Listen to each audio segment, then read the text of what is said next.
Education with Shantanu চ্যানেলে তোমাদের সকলকে স্বাগত জানাই। আজকে আমার আলোচ্য বিষয় 2024 ও 2025 শিক্ষাবর্ষে যারা স্বামী বিবেকানন্দ স্কলারশিপের জন্য আবেদন করেছিলে, যারা এখনো পর্যন্ত টাকা পাওনি, ব্যাংক ভেরিফিকেশন ফেল্ড এবং ফরওয়ার্ডেড বাই HOI এর জন্য তাদের কি করণীয়, এবং তারা যদি ফরওয়ার্ড বাই HOI হয়ে থাকে, তারা যদি সব ডকুমেন্ট যদি বিকাশ ভবনে না জমা দেয়, এবং যাদের ব্যাংক ভেরিফিকেশন ফেল্ড রয়েছে তারা যদি বিকাশ ভবনে জমা না দেয়, তাহলে কি হবে, এবং তাহলে কি তারা টাকা পাবে কি টাকা পাবে না, এবং এর শেষ তারিখ কবে তা কিন্তু জানাবো আজকের ভিডিওতে। দেখো, ইতিমধ্যে কিন্তু তোমাদের 2025 এবং 2026 সালে কিন্তু আবেদন শুরু হয়ে গিয়েছে, কিন্তু এখনো পর্যন্ত 2024 এবং 25 সালে অনেকেই কিন্তু ব্যাংক ভেরিফিকেশন ফেল্ড এবং ফরওয়ার্ডেড বাই HOI এর জন্য টাকা পাওনি। তাদের জন্য বলে রাখি, তোমাদের কিন্তু এই মাসেই টাকা ঢুকতে চলেছে, কিন্তু তোমরা কি করলে টাকা পাবে সেটা জানাবো এখন। দেখো, আমি কিন্তু স্বামী বিবেকানন্দ স্কলারশিপের অর্থাৎ SBMCM এর হেল্পলাইনে কথা বলে যেটা জানতে পেরেছি, সেটা হচ্ছে ওনারা বলছেন যদি কারো ব্যাংক ভেরিফিকেশনে ফেল থাকে তাহলে প্রথমে ব্যাংকের নামটা এক আছে কিনা সেটা দেখতে হবে তোমাদের। যদি তোমাদের ব্যাংকের নাম সমস্ত কিছু এক থাকে, যদি অন্য কোথাও ভুল থাকে, মেজর অ্যাকাউন্ট বা মাইনর অ্যাকাউন্ট হয়ে থাকে, তাহলে সেটিকে কিন্তু আগে ঠিক করতে হবে। তারপরে কিন্তু ব্যাংক থেকে ডিক্লারেশন ফর্ম একটা নিতে হবে, নিয়ে কিন্তু সেখানে ব্যাংক ম্যানেজারের সিগনেচার করিয়ে নিয়ে যেতে হবে ডিক্লারেশন ফর্মে। এবং যদি অনেকেরই এমন সমস্যা রয়েছে যে তোমাদের হয়তো কোনো একটা নামের জায়গায় ভুল আছে, তো তাদের ক্ষেত্রে কি করবে, দেখা গেল তোমার কাছে যেই নাম আছে সেই নামেই কিন্তু তোমাদের ব্যাংকের বই করা হয়েছে, কিন্তু অ্যাপ্লিকেশন নামের জায়গায় কিন্তু আলাদা হয়ে গেছে। তো তখন তোমরা ব্যাংকে যাবে এবং সেখানে গিয়ে বলবে যে স্যার, আমি SBMCM অর্থাৎ স্বামী বিবেকানন্দ স্কলারশিপের জন্য ফর্মটা ফিল আপ করেছিলাম, কিন্তু আমার ওখানে নামটা ভুল থাকায় আপনি একটা ডিক্লারেশন ফর্ম লিখে দিন, যেখানে উল্লেখ করা হবে যে ওই ব্যক্তি অর্থাৎ তোমাদের অ্যাপ্লিকেশনে যেই নামটা আছে সেই নামটা দেবে, এবং তোমাদের আধার কার্ড বা ব্যাংকের বইয়ে যেই নামটা আছে এই দুটো নামের ব্যক্তি কিন্তু এক। তাহলে কিন্তু তোমরা যদি অর্থাৎ বিকাশ ভবন গিয়ে যদি তোমরা ফর্মটিকে জমা দাও, তাহলে কিন্তু নিয়ে নেবে এবং তোমাদের ব্যাংক ভেরিফিকেশন ফেলটাকে সরিয়ে কিন্তু ওটা অ্যাপ্রুভ করে দেওয়া হবে, ঠিক আছে। এবং অ্যামাউন্টটা ডিসবার্স কিন্তু করা হবে এই মাসের মধ্যে। যাদের এখনো পর্যন্ত কিন্তু এই সমস্যা আছে তারা কিন্তু যাও, কথা বলো, অবশ্যই তোমাদের সমস্যার সমাধান হবে, এবং 2024 ও 25 সালে কিন্তু তোমরা অবশ্যই টাকা পাবে। যাদের ফরওয়ার্ডেড বাই HOI আছে তারা কিন্তু বিকাশ ভবনে যাও এবং সেখানে গিয়ে কথা বলো, এবং সেখানে গিয়ে হেল্পলাইনে যদি কেউ না যেতে পারো তাহলে হেল্পলাইনেও কথা বলতে পারো। যদি তারা বলে যে সমস্ত ডকুমেন্ট জমা দিতে হবে ব্যাংক ডিক্লারেশন নিয়ে এবং সমস্ত কিছু যত ডকুমেন্টস আছে সমস্ত কিছু নিয়ে, তোমরা যাও বিকাশ ভবন গিয়ে 9th ফ্লোরে গিয়ে জমা দিয়ে আসো। যদি কেউ আধার কার্ড ঠিক করে নিতে পারো তাহলে তারা কিন্তু এখনই করিয়ে নাও, যদি কারো আধার কার্ডে বানান ভুল হয়ে থাকে, এবং যদি কারো আধার কার্ডে ভুল থাকে বা অ্যাপ্লিকেশন আইডি এবং ব্যাংকের সাথে কিন্তু নাম মিল আছে কিন্তু আধার কার্ডে ভুল আছে, তাহলে কিন্তু তোমরা চেষ্টা করো আধার অফিসে যাওয়ার এবং সেই নামটিকে কিন্তু ঠিক করে নেওয়া। যদি না পারো তাহলে কিন্তু আমি যেটা বললাম ব্যাংকের কাছে যাও, ব্যাংক ম্যানেজারের কাছ থেকে একটা ডিক্লারেশন ফর্ম নাও, এবং সেটাতে তোমাদের এই যে অ্যাপ্লিকেশনে যেই নামটা আছে এবং তোমার যে আধার কার্ডের যেই নাম আছে সেই দুটো নামে যে একই ব্যক্তি, সেই ফর্ম কিন্তু একটা লিখিয়ে তোমরা যদি বিকাশ ভবন জমা দাও তাহলে কিন্তু তোমরা কিন্তু টাকাটা অবশ্যই পেয়ে যাবে। তো আমি কিন্তু ভিডিওতে একটা ফর্ম দেখিয়ে দেবো যে কিভাবে তোমাদের ফর্মটা ব্যাংক ম্যানেজারের কাছ থেকে সই করিয়ে আনতে হবে এবং কি কি লিখে আনতে হবে সমস্ত কিছু দেখিয়ে দেবো কিন্তু এই ভিডিওতে। তো তোমরা কিন্তু অনেকেই যাদের ব্যাংক ভেরিফিকেশন ফেল হয়েছে অনেকেই কিন্তু প্রশ্ন করছিল, তো সেই প্রশ্নগুলো উত্তর দেবো কিন্তু এখন ভিডিওতে। দাদা, আমার bank verification failed but approve দেখাচ্ছিল, 1 ডিসেম্বর ডকুমেন্ট জমা দিয়ে এসেছি, ব্যাংক ভেরিফিকেশন ফেল্ড অপশনটা নেই, বাট এখন স্ট্যাটাস চেঞ্জ হয়নি। তো তুমি অপেক্ষা করো, খুব শীঘ্রই কিন্তু তোমার স্ট্যাটাসটা চেঞ্জ হয়ে সেখানে অ্যাপ্রুভ দেখাবে, এবং কয়দিনের মধ্যে এবং অর্থাৎ এই মাসের মধ্যেই কিন্তু তোমার টাকাটা অ্যাকাউন্টে ঢুকে যাবে। শিলিগুড়ি থেকে কেউ যাবে কিনা বিকাশ ভবন, যদি কেউ যাও তাহলে কিন্তু কথা বলে কন্ট্যাক্ট করে নাও। Thank you sir, most welcome. দাদা, আমার ফরওয়ার্ডেড বাই HOI হয়ে আছে 8 মাস থেকে, বাড়ি নর্থ বেঙ্গল, আলিপুর, কেমন করে যাই বিকাশ ভবন বলো তো?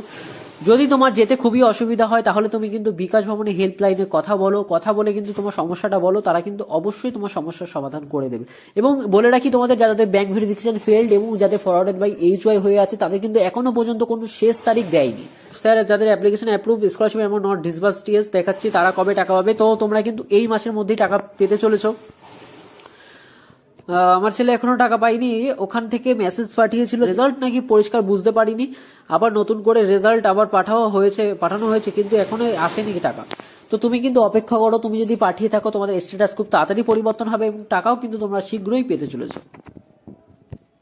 দাদা আমরা অনেকে এসবিএমসি হেল্পলাইন কল করেছিলাম, আমাদের ফরওয়ার্ড বাই এই জয় হয়ে গেছে, তারা বললো এই মাসে টাকা ঢুকবে। হ্যাঁ অবশ্যই কিন্তু তোমাদের এই মাস থেকে টাকা ঢুকবে, আমিও কিন্তু নিজে কথা বলেছি, তারা কিন্তু জানিয়েছে যে এই মাস থেকে টাকা ঢুকবে এবং ব্যাংক ভেরিফিকেশন ফেল্ড হলে কিন্তু তোমাদের কোনো শেষ তারিখ কিন্তু কিছু এখনো বলেনি। তো তোমাদের যাদের ব্যাংক ভেরিফিকেশন ফেল্ড হচ্ছে তারা কিন্তু যাও, অবশ্যই জমা দাও। যারা এখন হোয়াটসঅ্যাপ গ্রুপটি জয়েন করেনি তারা কিন্তু হোয়াটসঅ্যাপ গ্রুপে জয়েন হয়ে যেতে পারো। ফরওয়ার্ড বাই এইচ ওয়াই সেই 2025-11 হয়ে গেছে, বাট স্টিল টাকা পাচ্ছি না। যদি আমি সেই 2025 জানুয়ারিতে ফর্ম ফিল আপ করে সাবমিট করে দিয়েছিলাম, আদৌ এত দেরি কেন হচ্ছে? আদৌ কি পাবো টাকা? 2025 না ক্লিয়ার হয়ে 2026-এর জন্য অ্যাপ্লাই করতে পারছি না। অবশ্যই কিন্তু টাকা পেতে চলেছে। যদি তোমার ফরওয়ার্ড বাই এইচ ওয়াই হয়ে থাকে বা ব্যাংক ভেরিফিকেশনে কোনো সমস্যা হয়ে থাকে সেটা কিন্তু আগে তোমার দেখতে হবে। যদি সেই ক্ষেত্রে কোনো সমস্যা না হয়ে থাকে তাহলে কিন্তু তুমি এসবিএমসিএম এর হেল্পলাইনে কল করে জিজ্ঞাসা করতে পারো। তাছাড়া তুমি কিন্তু সমস্ত ডকুমেন্ট নিয়ে এসবিএমসিএম অর্থাৎ বিকাশ ভবনে কিন্তু যেতে পারো এবং সেখানে তোমার সমস্যার কথা কিন্তু জানাতে পারো। পরের জন কমেন্ট, দাদা আমার ব্যাংকের অ্যাকাউন্টের সাথে এসবিএমসিএম স্কলারশিপ অ্যাপ্লিকেশনের নামটা ভুল ছিল, আমি ব্যাংকে গিয়ে নেম কারেকশন করলাম, কেওয়াইসি আপডেটও করেছি, এরপর আমার করণীয় কি? প্লিজ রিপ্লাই দাও দাদা। খুব সমস্যা আছে, স্কলারশিপের ওপর ডিপেন্ড করেই আমার পড়াশোনা। এখনো এসবিএমসিএম স্কলারশিপের স্ট্যাটাসটা application approve, scholarship amount not disbursed yes দেখাচ্ছে, আর ব্যাংক ভেরিফিকেশন ফেল দেখাচ্ছে। আমি কি করবো দাদা? যেহেতু তোমার নামের সাথে ব্যাংকের নাম কিন্তু ভুল ছিল, সেহেতু তোমার কিন্তু ব্যাংক ভেরিফিকেশন ফেলড এসেছে। সুতরাং তুমি যেহেতু ব্যাংকে গিয়ে কেওয়াইসি আপডেট দিয়ে সেগুলো ঠিক করে নিয়েছো, এবার তোমার করণীয় হচ্ছে তোমার সমস্ত ডকুমেন্ট অর্থাৎ আধার কার্ড, ব্যাংকের বই এবং তোমার যেই সমস্ত ডকুমেন্টগুলো আছে অর্থাৎ এইচওয়াই সার্টিফিকেট যেগুলো আছে সেগুলো তোমরা কিন্তু নিয়ে, কলেজ থেকে এইচওয়াই সার্টিফিকেট নিয়ে তুমি কিন্তু বিকাশ ভবন যাও এবং সেখানে গিয়ে কিন্তু কথা বলে এটা কিন্তু জমা করো। জমা করলে কিন্তু তোমার স্কলারশিপটা তোমার অ্যাপ্রুভ করে দেওয়া হবে। তার কয়েকদিন পরে কিন্তু স্কলারশিপ অ্যামাউন্ট কিন্তু ডিসবার্সড করে দেওয়া হবে, অর্থাৎ তোমাদের কিন্তু ব্যাংকের অ্যাকাউন্টে কিন্তু টাকা দেওয়া হবে। তো অবশ্যই কিন্তু তোমরা টাকা পাবে, চিন্তার কোনো বিষয় নেই। আরেকজন কমেন্ট করেছে, দাদা কেওয়াইসি আপডেট ছিল সেটা ব্যাংকে গিয়ে করেছি, বাট ব্যাংক থেকে ডিক্লারেশন তো দিচ্ছে না। ব্যাংক ডিক্লারেশন না পেলে বিকাশ ভবন যাওয়া যাবে না। দেখো তোমরা কিন্তু ব্যাংকে গিয়ে যদি বলো ব্যাংক থেকে কিন্তু ডিক্লারেশন দেবে, তোমরা কিন্তু অবশ্যই বলতে পারো যে এটা আমাদের স্কলারশিপের জন্য বিকাশ ভবন থেকে চেয়েছে। বিকাশ ভবনে যাওয়ার পরে বিকাশ ভবন থেকে বলছে কিন্তু ডিক্লারেশন লাগবে, ব্যাংক ডিক্লারেশন লাগবে। তো সেটা বললে কিন্তু তোমাদের ব্যাংকের থেকে দিয়ে দিতে পারে। আরেকজন বলেছে ফরওয়ার্ডেড বাই এইচওয়াই এর ব্যাপারটা কি করা যাবে? যাদের ফরওয়ার্ডেড বাই এইচওয়াই আছে, আমি কিন্তু আগের দুটো ভিডিওতেও বলেছি, যাদের ফরওয়ার্ডেড বাই এইচওয়াই আছে অনেকদিন ধরে, তারা কিন্তু এসডিএমসিএম এর হেল্পলাইনে কল করে কথা বলো এবং জিজ্ঞাসা করো কেন এরকম রয়েছে, আমরা কিন্তু পরের শিক্ষাবর্ষের জন্য আবেদন করতে পারছি না এই বছরের টাকাটা না পেলে। তারা কিন্তু তোমাদের সমস্যা কিন্তু সমাধান করে দেবে এবং তোমরা কিন্তু চাইলেও কিন্তু সেখানে তোমাদের সমস্ত ডকুমেন্ট নিয়ে যেতে পারো এবং সরাসরি গিয়ে কিন্তু কথা বলতে পারো। আরেকজন কমেন্ট করেছে, দাদা আপনি সবার রিপ্লাই দিয়েছেন, প্লিজ আমার রিপ্লাইটাও দেবেন। খুব সমস্যা দাদা, আমার 2024 কলেজে ভর্তি হয়েছিলাম জিওলজি অনার্সে, আর তখন স্কলারশিপে ফর্ম ফিল আপ করেছিলাম, কিন্তু এখনো অবধি আমার টাকা ঢোকেনি। এতদিন অবধি ডিসবার্স ছিল, কিছুদিন আগে অ্যাকাউন্ট বুক এ নামটা স্পেলিংটা ভুল আছে জানতে পারলাম, আমি পাসবুকটা ঠিক করে নিয়েছি, কিন্তু দাদা আমি কিছুদিন আগে নার্সিং এ চান্স পেয়ে সেখানে ভর্তি হয়েছি, আবার সেই আগের কলেজের মিগ্রেশন চাইছে, কিছুদিন সময় দিয়েছে অবশ্য, কিন্তু দাদা আমি যদি মিগ্রেশন নিই তাহলে তাও আগের কলেজে গিয়ে ওটা ঠিক করে বিকাশ ভবন গেলেও টাকা পাবো না, তাই না? আর আমি যদি আগে স্কলারশিপের টাকা দেখি তারপর মিগ্রেশন নিই তাহলে কি হবে নাকি হবে না? প্লিজ দাদা রিপ্লাই দিও।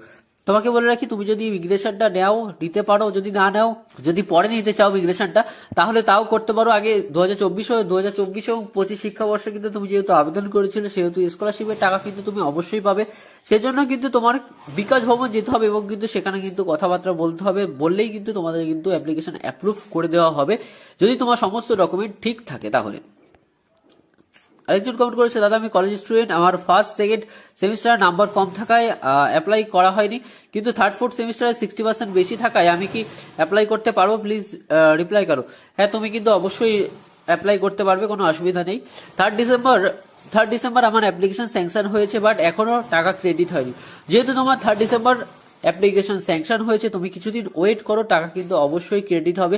এই মাসের মধ্যেই কিন্তু সবার টাকা কিন্তু দেওয়ার কথা রয়েছে। আমার অ্যাপ্লিকেশন রিজেক্টেড দেখাচ্ছে এখনো যদি আমি বিকাশ ভবন যাই তাহলে কি হবে, অ্যাপ্লিকেশন যদি রিজেক্টেড হয়ে থাকে তুমি কিন্তু বিকাশ ভবন গিয়ে কথাবার্তা বলতে পারো। আশা করি তোমার এই অ্যাপ্লিকেশনটি ওরা ঠিক করে দেবে। ফরওয়ার্ডেড বাই এইচওয়াই হয়ে আছে, কি করো, ফরওয়ার্ডেড বাই এইচওয়াই হয়ে থাকলে কিন্তু তোমরা সমস্ত ডকুমেন্ট নিয়ে বিকাশ ভবন যাও এবং সেখানে গিয়ে জমা দাও। কয়েকদিন পরে কিন্তু তোমাদের অ্যাপ্লিকেশন ফরওয়ার্ডেড বাই এইচওয়াই এর জায়গায় সেখানে কিন্তু স্ট্যাটাস অন্য কিছু দেখাবে। এখনো অ্যাপ্রুভ দেখাচ্ছে, কবে টাকা পাবো? এখন অ্যাপ্রুভ যেহেতু দেখাচ্ছে, তোমার কিন্তু টাকা পাবে, কিন্তু অপেক্ষা করতে হবে। যেহেতু অনেকেরই কিন্তু ব্যাংক ভেরিফিকেশন ফেলড হয়েছে, অনেকেরই ফরওয়ার্ডেড বাই এইচওয়াই হয়ে রয়েছে, তো তার জন্য কিন্তু তোমাদের ব্যাংকে টাকাটা দিতে কিন্তু এখনো দেরি হচ্ছে। যতদিন না সবার অ্যাপ্লিকেশনটি ঠিকঠাক হচ্ছে, অর্থাৎ ফরওয়ার্ডেড বাই এইচওয়াই এবং ব্যাংক ভেরিফিকেশন কমপ্লিট হচ্ছে, ততদিন কিন্তু সবারই কিন্তু একটু সমস্যা হবে। যেহেতু অ্যাপ্রুভ দেখাচ্ছে তো অবশ্যই কিন্তু টাকা হবে, সেই নিয়ে কিন্তু কোনো চিন্তার বিষয় নেই। আর বিকাশ ভবনে গিয়ে ডকুমেন্ট জমা করে এসেছি 8 ডেজ আগে, এখনো কোনো আপডেট দেয়নি। কি করবো এখন? দেখো, সবাই যেহেতু জমা দিচ্ছে তো ওরা কিন্তু অবশ্যই কাজ করছে, তোমাদের কিন্তু একটু ধৈর্য ধরতে হবে, না হলে কিন্তু হবে না। অর্থাৎ সবারই কিন্তু একই সমস্যা, ব্যাংক ভেরিফিকেশন ফেলড এবং ফরওয়ার্ডেড বাই এইচওয়াই হয়ে রয়েছে, তাই কিন্তু তোমাদের একটু ধৈর্য ধরে রাখতে হবে। দাদা, আমার সব জায়গায় স্পেলিং ঠিক আছে, তাও ব্যাংক ভেরিফিকেশন ফেলড দেখাচ্ছে কেন, প্লিজ বলুন। তোমার হয়তো অ্যাকাউন্টের কোনো প্রবলেম আছে, তোমার হয়তো মিনার অ্যাকাউন্ট বা মেজর অ্যাকাউন্টে ট্রান্সফার করতে হবে, এমন কোনো সমস্যা থাকতেই পারে। Application approve, scholarship amount not disburse yes since 24/9/2025 থেকে, বাট এখনো অ্যামাউন্ট স্যাংশন হয়নি, কবে টাকা পাবো? দেখো, তোমাদের কিন্তু অ্যাপ্লিকেশন কিন্তু বহু মানুষই কিন্তু এসবিএমসি স্কলারশিপে তোমরা কিন্তু আবেদন করে থাকো, তো তোমাদের টাকা কিন্তু এক একটা লট অর্থাৎ এক একটা ভাগ হিসাবে কিন্তু তোমাদের টাকাটা দেওয়া হয়। তো তোমাদের আগে যারা অ্যাপ্লিকেশন করেছিল তারা অবশ্যই কিন্তু টাকা পেয়ে গেছিল, যাদের ফরওয়ার্ডেড বা এইচওয়াই বা ব্যাংক ভেরিফিকেশন ফেলড হয়েছিল তাদের জন্য কিন্তু আবার দেরি হবে তোমাদের টাকা দিতে, কিন্তু এই মাসের মধ্যেই কিন্তু তোমাদের টাকা পেয়ে যাবে। বিকাশ ভবনে কি কি ডকুমেন্টস দিয়ে যেতে হবে তোমাদের কিন্তু আগেও বলেছিলাম, বিকাশ ভবনে যে যে ডকুমেন্টস গুলো নিয়ে যেতে হবে সেগুলো কিন্তু আমি আগেও বলে দিয়েছিলাম। বিকাশ ভবনে কি কি ডকুমেন্টস নিয়ে যেতে হবে, এটা হচ্ছে তোমাদের আধার কার্ডের জেরক্স বা অরিজিনাল হলেও হবে, ব্যাংক ডকুমেন্টস, এবং সাথে তোমার এইচওয়াই সার্টিফিকেট যদি থেকে থাকে তাহলে এইচওয়াই সার্টিফিকেট নিয়ে গেলে কিন্তু খুবই সুবিধা হয়। আর সাথে তোমার অ্যাপ্লিকেশন আইডি এবং পাসওয়ার্ড, এইটুকু মনে রাখলেই চলবে। তো ভিডিওটি তোমাদের কেমন লাগলো তা কিন্তু আজকে অবশ্যই জানাবে। চ্যানেল নতুন হয়ে থাকলে চ্যানেলটিকে কিন্তু অবশ্যই সাবস্ক্রাইব করে দেবে।